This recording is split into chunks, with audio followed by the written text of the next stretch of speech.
आज हम कक्षा 8वीं के विषय गणित अध्याय 6 घन और घनमूल के वस्तुनिष्ठ प्रश्न देखेंगे जो परीक्षा की दृष्टि से वह बहुत ही महत्वपूर्ण है।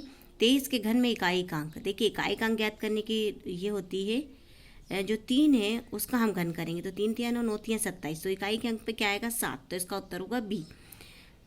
1331 का घनमूल हमें याद रखना होगा कि 11 होता है। निम्नलिखित में से कौन सी पूर्ण घन है, तो जो 216 है। 64,000 की घात 1/3 अर्थात घनमूल इसका 40 होगा। 100 के घनमूल में शून्यों की संख्या होगी 6, क्योंकि घन 3 बार गुणा करेंगे तो 2 2 4 2 6। 0.3 का घन बराबर होगा 0.027 के। निम्नलिखित में से किसका इकाई का अंक 9 है, तो 9 की घात 3 है, उसका इकाई का अंक होगा 9।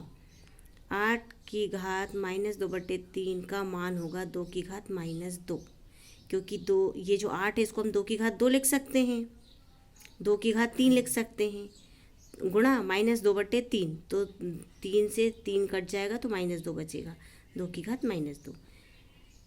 1000 का घनमूल बराबर होता है 10। 2 सेंटीमीटर भुजा घन वाले बनाने के लिए 1 सेंटीमीटर भुजा वाले घनों की आवश्यकता होगी, तो वो है 8, क्योंकि हम 2 का घन निकालेंगे तो 8 आएगा। अगला प्रश्न हम देखते हैं। एक संख्या को स्वयं से 3 बार गुणा करते हैं तो घन संख्या प्राप्त होती है। किसी संख्या के अभाज्य गुणनखंड में प्रत्येक अंक 3 बार आता है तो वह संख्या जो होती है वो पूर्ण घन होती है। ये जो संख्या लिखी गई है ये हार्डी रामानुजन संख्याएं कहलाती हैं। सम प्राकृतिक संख्याओं के घन सम होते हैं। ऋणात्मक प्राकृतिक संख्याओं के घन ऋणात्मक होते हैं।